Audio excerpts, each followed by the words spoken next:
Hello les amis, bonjour à tout le monde, bienvenue dans cette nouvelle émission que nous avons créée, la chaise des questions-réponses pour répondre à toutes vos questions que vous avez posées sur cet email-là, Will Gospel Ministry. Merci, nous allons répondre à la question de Marie-Josée dans cette émission. Il y a des questions qui ont le volet spirituel, il y a des questions qui ont le volet social dans la vie. Alors, nous allons répondre à sa première question qui est comment réagir concrètement face à des épreuves et des tentations, des problèmes. Comment réagir lorsqu'on est face à des épreuves et des tentations? Jésus nous l'a bien montré, comment réagir face aux épreuves. Jésus avait une épreuve très dure dans sa vie, c'était d'aller à la croix et mourir pour nous. Alors, la nuit où il devait être peut-être livré, Jésus a pleuré. Il a dit, Seigneur, si cette coupe peut s'éloigner de moi.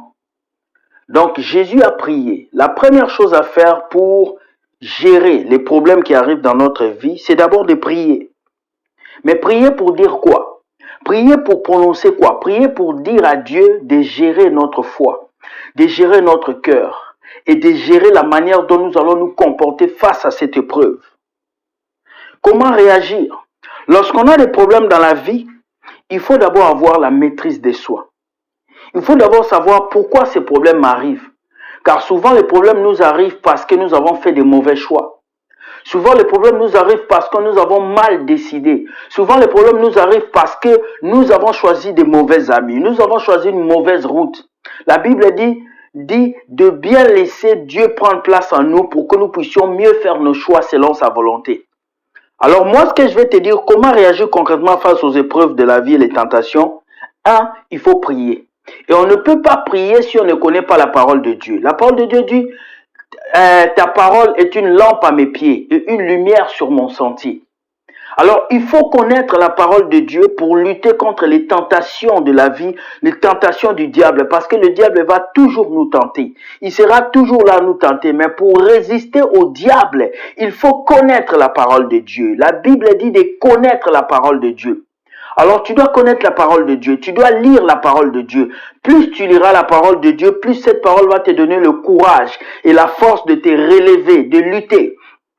Nous nous rappelons lorsque Jésus a été tenté dans le désert après 40 jours de jeûne, le diable est venu le tenter. Mais lorsqu'il répondait, il disait, il est écrit, il est écrit.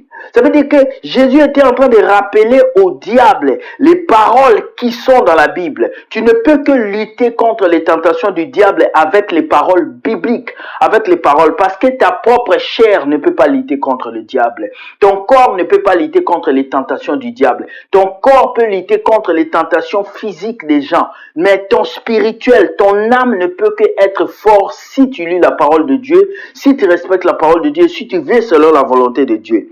Alors, une autre manière de réagir face aux problèmes de la vie, c'est de se dire une seule chose. Si ces problèmes arrivent, quelles leçons je peux tirer dedans? Il y a des leçons à tirer lorsque nous souffrons. Il y a des leçons à tirer lorsqu'un problème vient à nous. Il y a des leçons à tirer lorsque les épreuves nous accablent. Il y a des leçons à tirer lorsqu'un problème arrive. Rappelez-vous, Job a été tenté par le diable. Le diable a pris tout ce qu'il avait. Parce que Dieu l'avait permis. Alors Job a tiré une leçon que Dieu était fidèle. La femme de Job lui a dit, maudit Dieu et meurs. Mais Job ne l'a pas fait parce qu'il avait tiré une leçon. Dieu est fidèle de faire au-delà de ce que nous pouvons penser. Alors ce que je vais te dire c'est ça.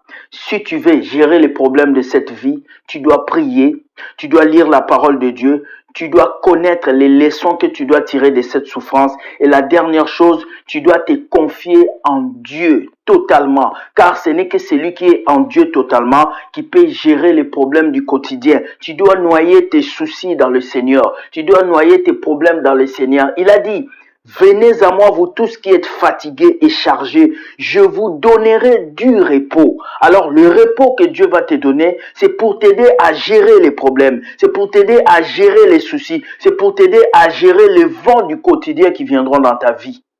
Alors, j'espère que j'ai répondu à cette question, Marie-Josée, et que tu as eu ta réponse. Mets Dieu au centre de ta vie, et tu auras toujours un résultat. Et face à tes problèmes, dis-toi toujours une seule chose. Tant que tu vis sur la terre, tu auras des problèmes. Tant que tu vis sur la terre, tu auras des tentations. Car Dieu ne nous a pas appelés à la facilité, mais il nous a appelés à la possibilité.